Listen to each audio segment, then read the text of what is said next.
It kicked in pretty quickly. The first thing was I started to feel trapped, so I grabbed my stuff, snuck downstairs and went out the front door. I stood on the drive for a short while, just breathing the fresh, cold air. Everything was still and quiet. No one was about, but something was bothering me. I wasn't sure what it was. All I knew was that I felt uneasy, wary.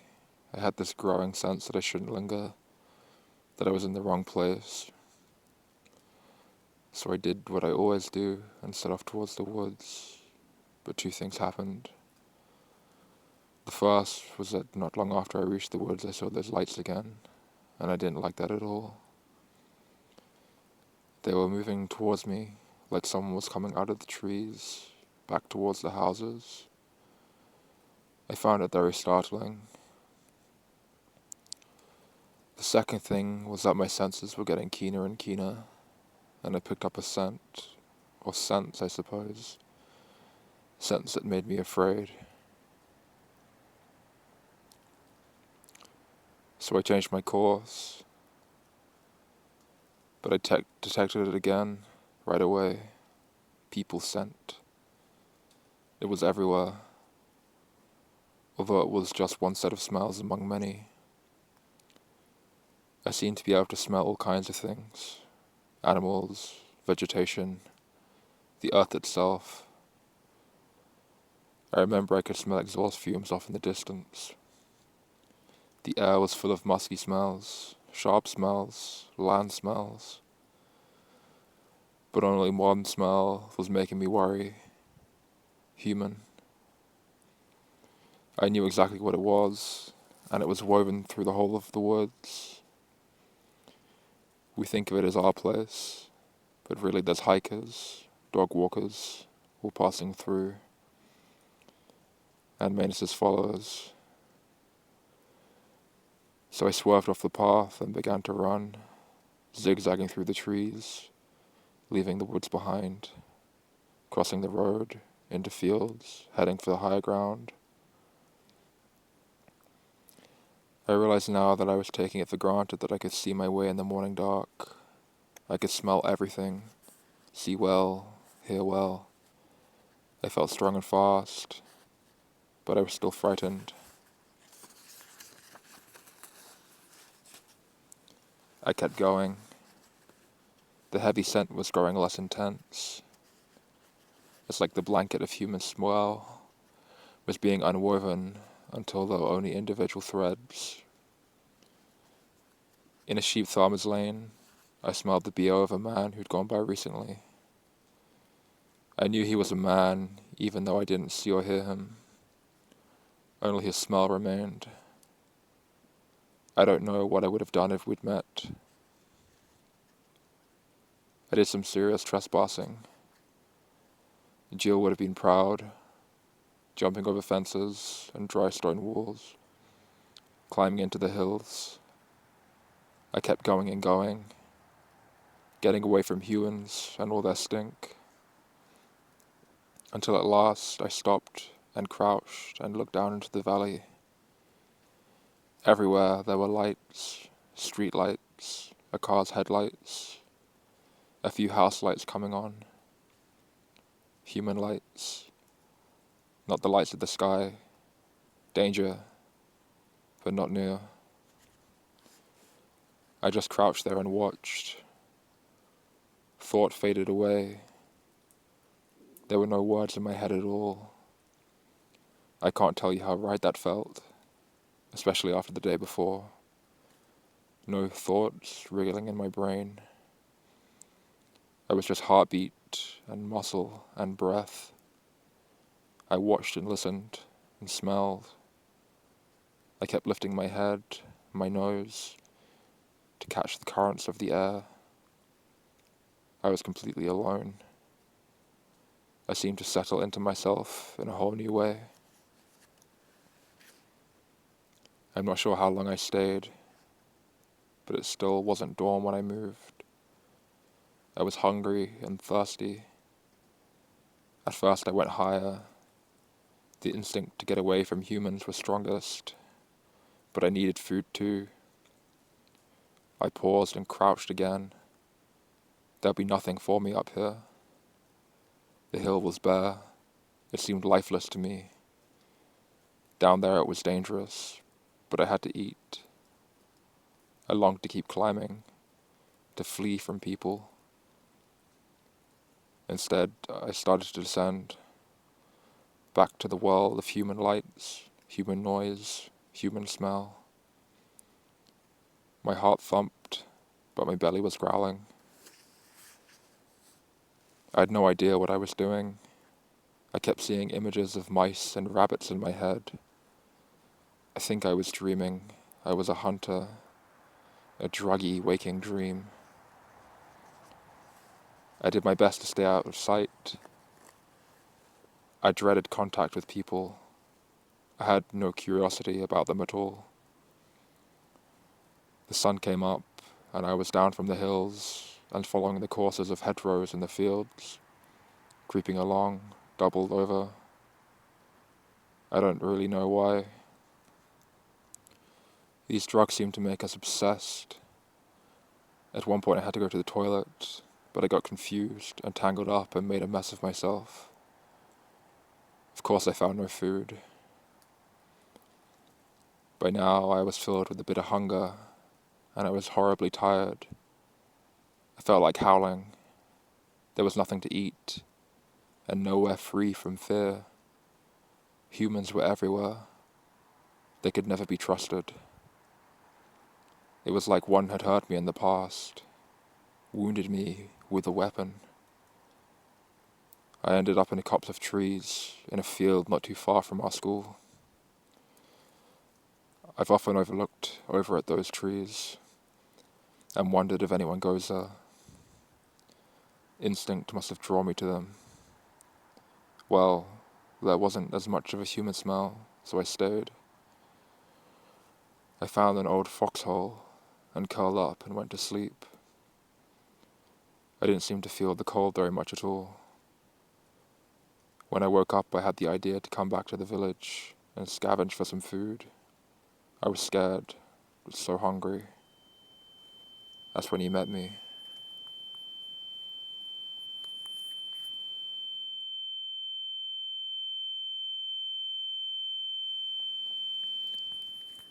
I heard once before that if one is in polite company, if they wish to maintain civility, they would do best to not make to discuss the topics of politics, religion, and dietary practices.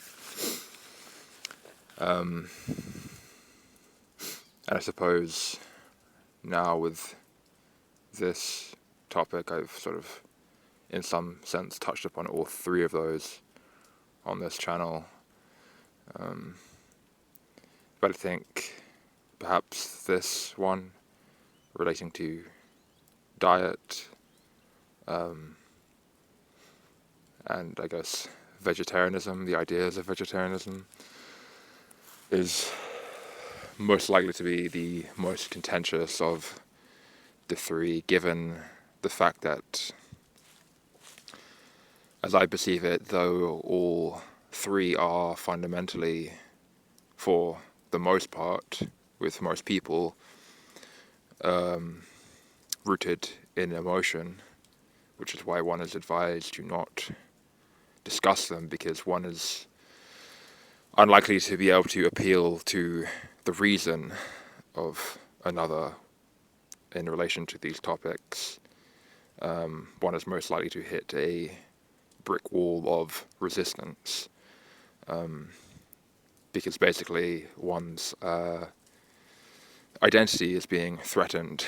The emotions are basically tied so inextricably to these ideas, and the ideas are that which constitutes, at least in part, one's identity, the beliefs that one holds, which dictate their their view of reality, their ontology. But as it relates to diet, anyhow, I feel that though it's too rooted in emotion, I feel like it runs somewhat deeper, as there's a more carnal, animalistic primality to it. So, given the fact that it is, I suppose, basically the oldest, the most ancient of that aforementioned triad, it's I suppose it's more deeply rooted in the reptilian R-complex of the brain, right? I'm not a neurologist, but that's my understanding anyhow. Someone please correct me if I'm wrong about that, or likewise confirm if I'm correct, if you feel so inclined. But anyhow, on a purely external level, one sees how one is very like constituting their body out of that which they consume dietarily. It is that which becomes them, right? It's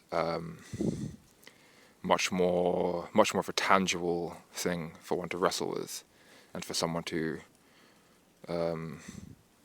I suppose sort of prospectively wrestle one out of. So, with that in mind, I guess I'll I addressed what I've read at the beginning. I suppose you can see already how it ties up with this. It's a section from a novel entitled "The Animals Praise the Antichrist" by Alex Alder. Probably one of my favorite novels, if not, in an absolute sense, certainly in the most, of what I've read in the last few years. It really is kind of a complete package. It appeals to a great many of my sort of preoccupations that I have intellectually as well as artistically and so on. They're in many ways the kind of novel that I would write if I had the sort of discipline to really sit down and see such a project through. And that section in particular is very much something that I could have seen myself writing, as I have previous to having read that. I had entertained a similar sort of thought experiment in my mind, or try to really sort of put myself in the shoes of this, basically having come across this knowledge of how Buddhists divide up the wheel of samsara into these various hell and heaven realms. They basically place the position of animals, like non-human animals, right, in basically a hell realm. And so I was trying to, with that in mind, entertain the lived, direct, visceral experience of a fox, right, just like in the novel would be.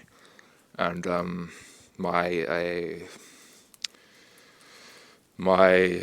result of that, trying to engage that, was basically the same thing. This very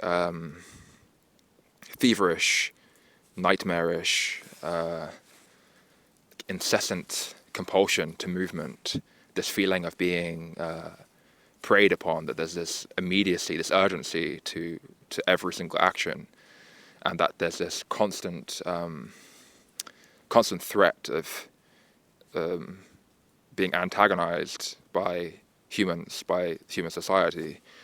And as a result of that, the fox would seek to constantly elude that, right?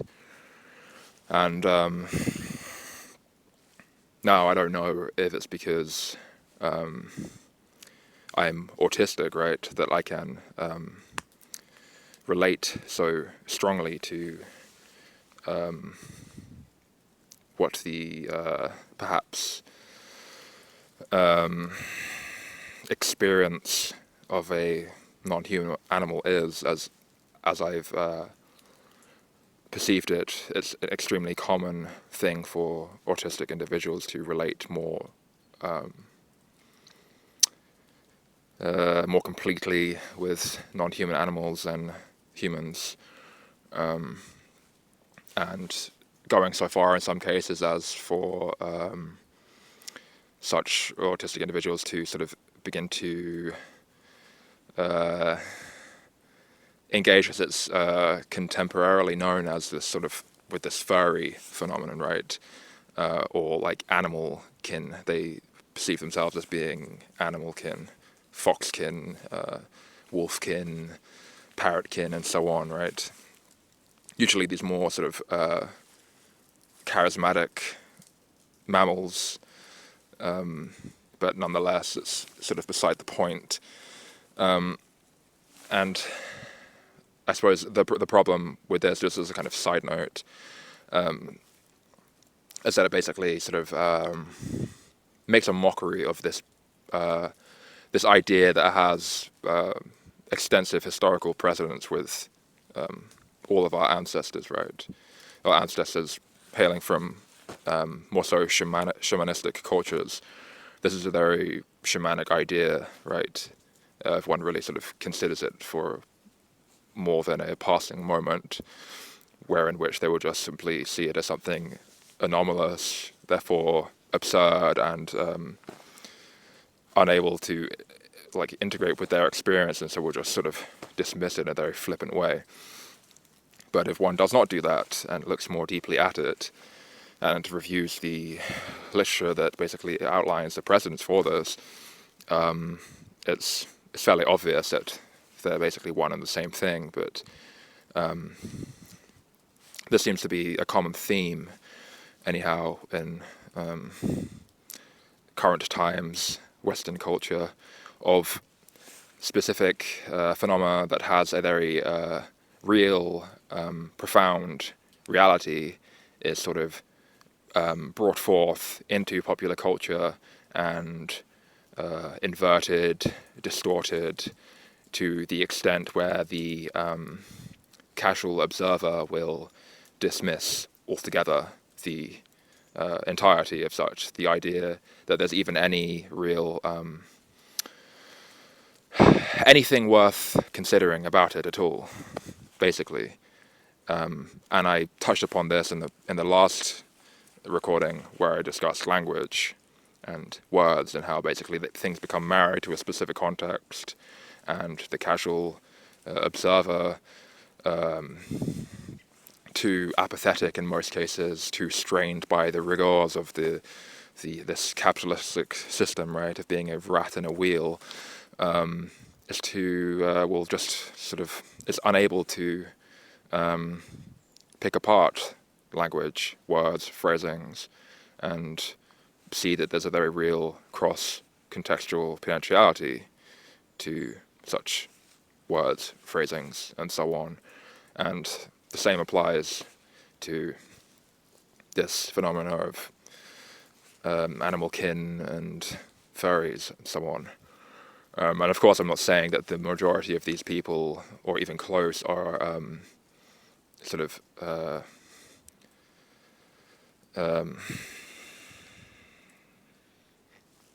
sincere. Maybe they believe they are sincere to themselves, but whether the that sincerity correlates with a actual experience that has a greater degree of merit or depth to it, relating to reality, is another question. I wouldn't say that in the majority of cases that is the case, but in some, certainly it is. Some are certainly embodying this ancient shamanistic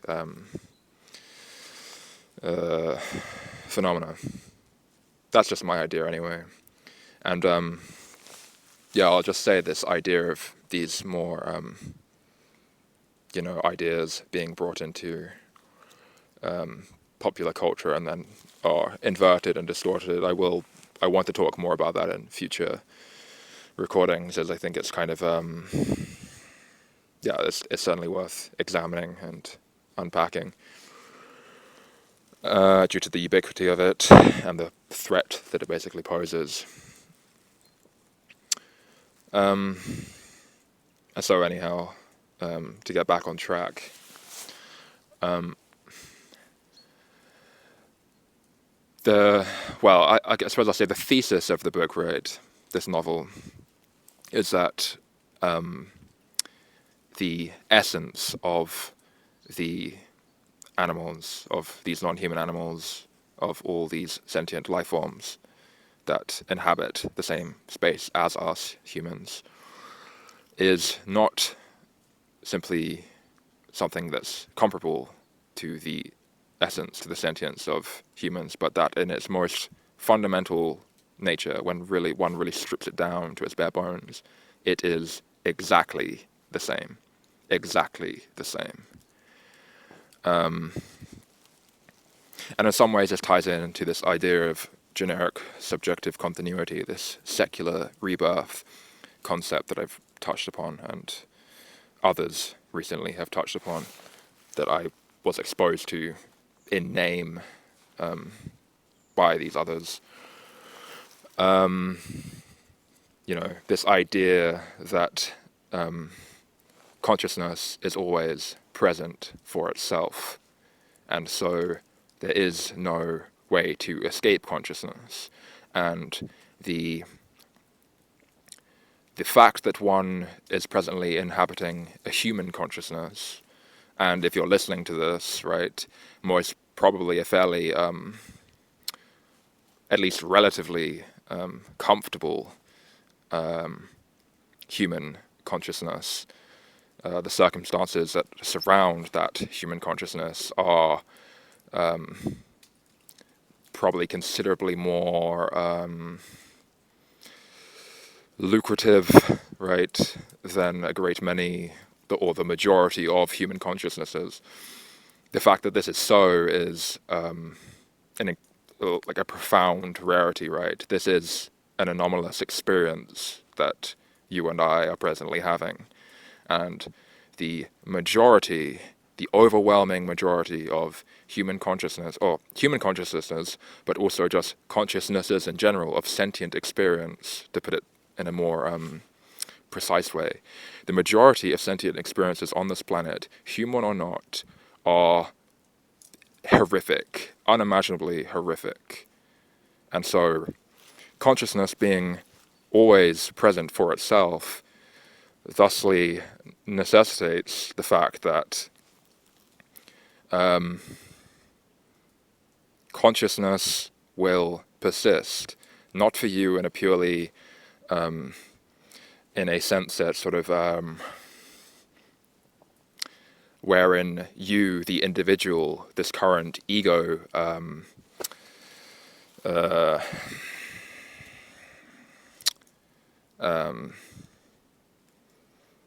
sort of contracted state is going to persist, but that consciousness nonetheless will persist, and you, right, in air quotes, will find itself in another sentient experience. There's no way out of it if consciousness is always present for itself. And that being the case, as I already said, the majority of sentient experiences, of sentient incarnations on this, in this plane of existence, it's not going to be a good time that you're having. And it may very well be the fox, right, from the passage in the beginning. It may be such an experience. I would say that such will be, if not the exact experience, that being that you are incarnated as a fox, the experience itself in its nature will be tantamount to such, in the particular flavor of horror that is imbued all throughout it, right?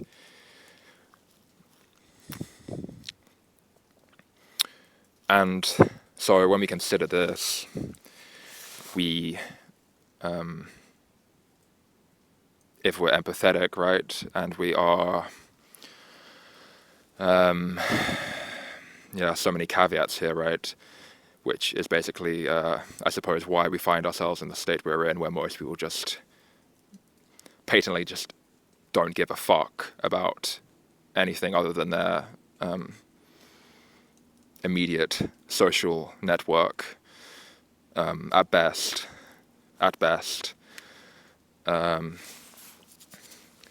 So, caveats to, what I would say is, in my view, the appropriate conclusion, the appropriate response to the state of affairs.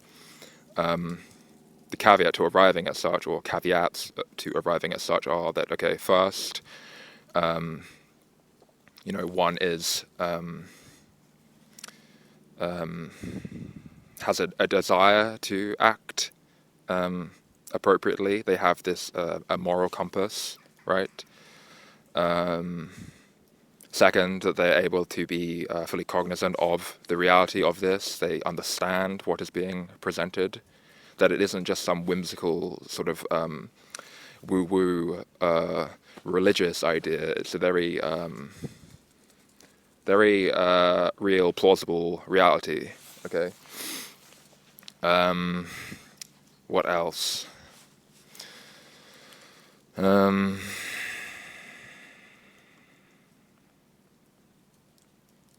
Yeah, I think that maybe covers it. Okay, one has to have a desire to know the truth. One has to be able to grasp the truth as it appears to be, and they have to have a wish to act in accordance to what that truth is, what that truth sort of requires of them. And all of that being the case, I would say we basically begin to see how things like Jainism make a considerable amount of more sense, right?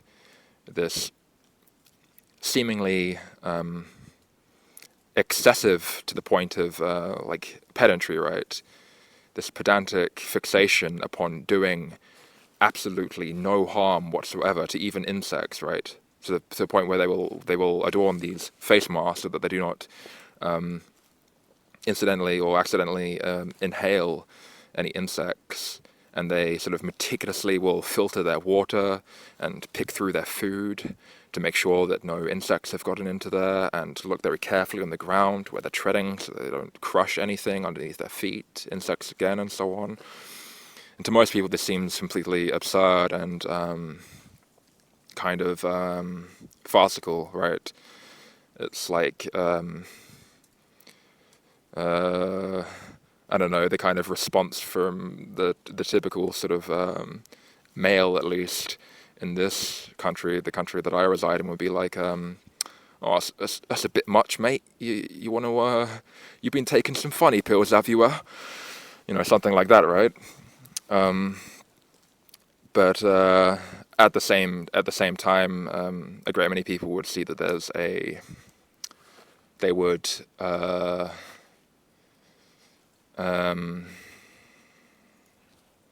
would allow it, right? They would consider it permissible to a point that something like Buddhism has some degree of merit to it. It appeals to one's sense of prudency, right? It doesn't. It's not extreme, right? And of course, Buddhism is predicated upon this concept of the middle way as a core tenet of this philosophical system, the middle way, not acting too extreme in either direction, just so that one doesn't become sort of subsumed by their emotions and then begins to act in this very reactive, instinctive way, which will in turn bring suffering upon themselves and others around them. It's just basically they're accruing karma by such a fashion, right? The cause and effect. But I suppose it's if we allow that this idea of generic subjective continuity or something similar, right, is in fact the reality is the nature of the state of affairs here, then I would say that extremism is perhaps more warranted. And so from my personal research into human nutrition and so on, which in the past anyhow was a fairly major preoccupation of mine, I was very much concerned with understanding what the appropriate nutrition was for a human animal, because it seemed that basically no one knew fucking anything about anything. Sure, the government tells you to adhere to this food pyramid nonsense, right? But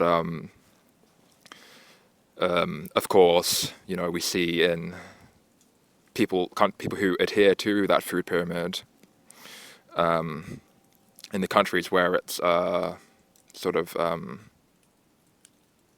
advised anyhow, right? The health outcomes are fairly dire, and yeah, sure, an argument against that would be, but people weren't adhering to it completely. They were eating garbage, right? And the food quality, the quality of the food that they were eating was also garbage. Okay, right, but experientially, okay, I can say, as someone who has experimented to a fair amount of degree, and this is corroborated by other people who have also run these experiments, adhering in a very strict way to this food pyramid concept that is advised doesn't lead to particularly profitable health outcomes, for one.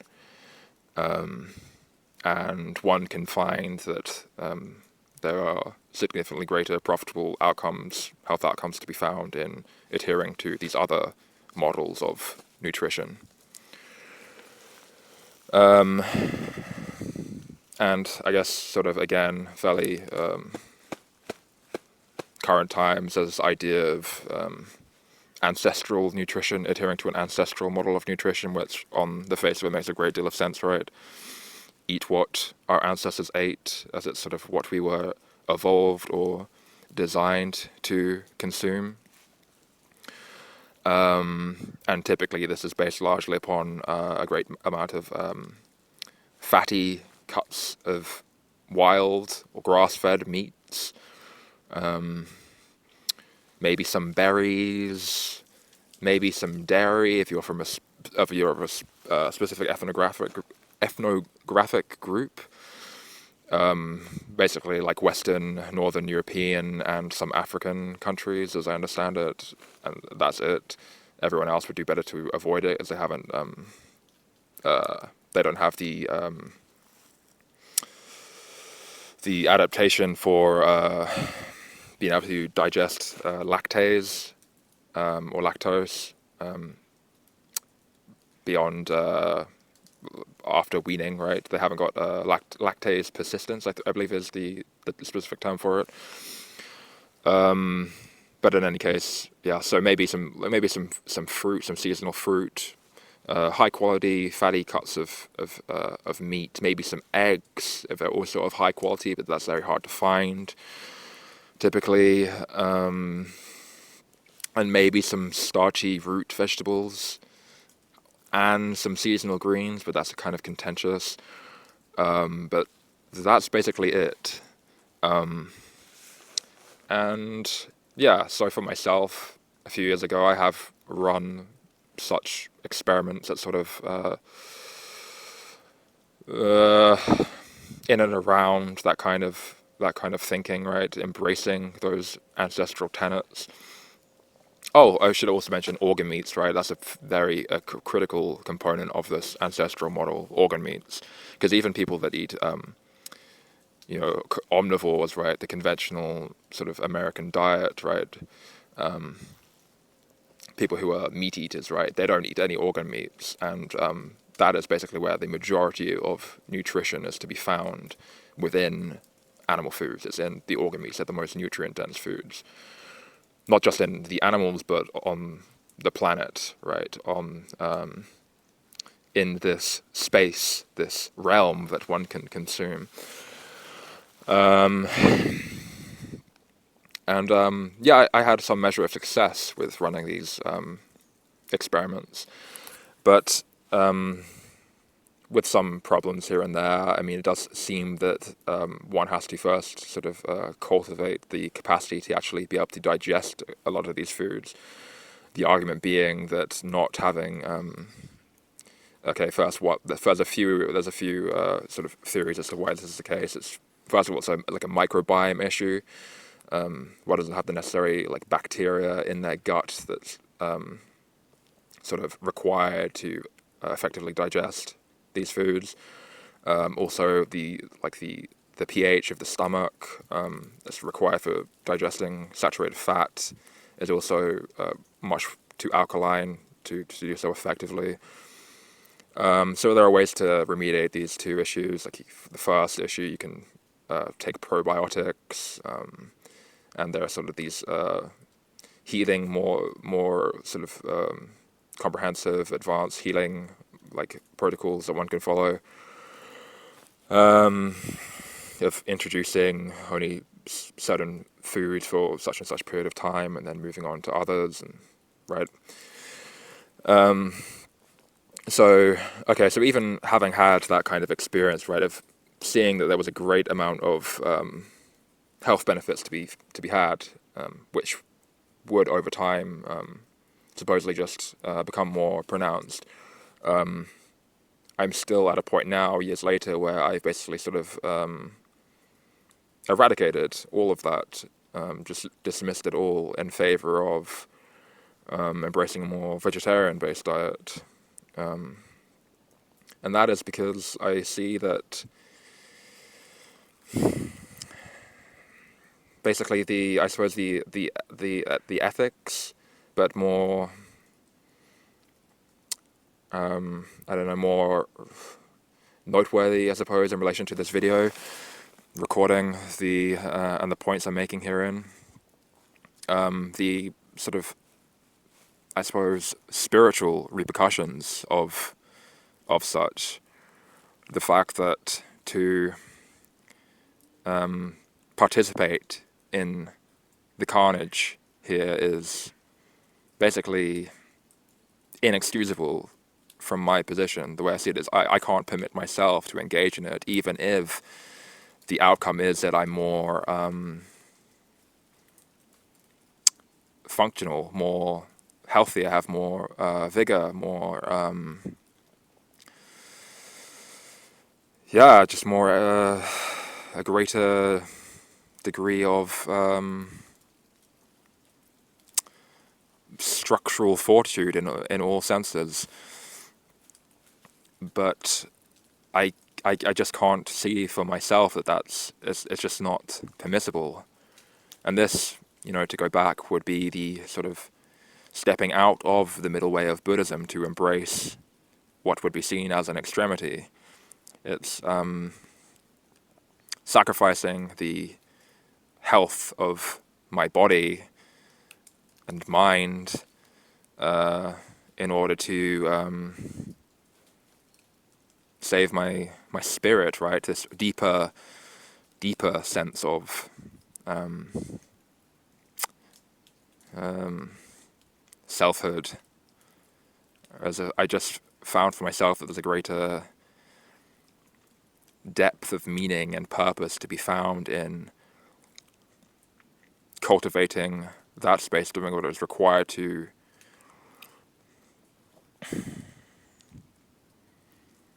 more effectively realize that than my body and my mind, right?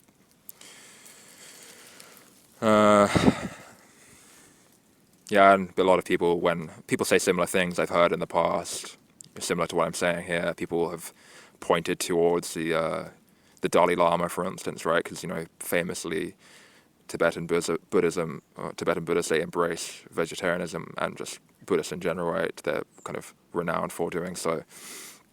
It's kind of synonymous in a lot of people's minds, Buddhism and vegetarianism. And supposedly some years ago the Dalai Lama had some health issue of some kind, and his physician, basically his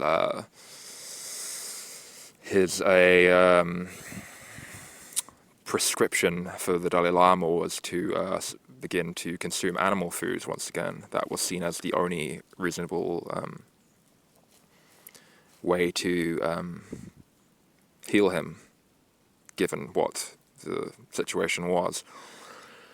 No, that's just something I've heard, right? About people like to bring that up, say like, oh, you can be sort of have this spiritual fortitude, right? You can be spiritually orientated, and still, focus on maintaining this the fortitude, the structurality of your physical body.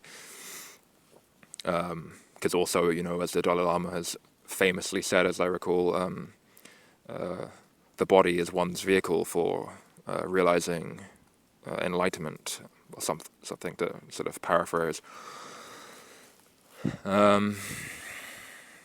But I personally, I suppose I'm just more adhere to the ideas of Thoreau, who in the past I was also kind of very influenced by my thinking, and I suppose in some senses it's kind of a hangover of that.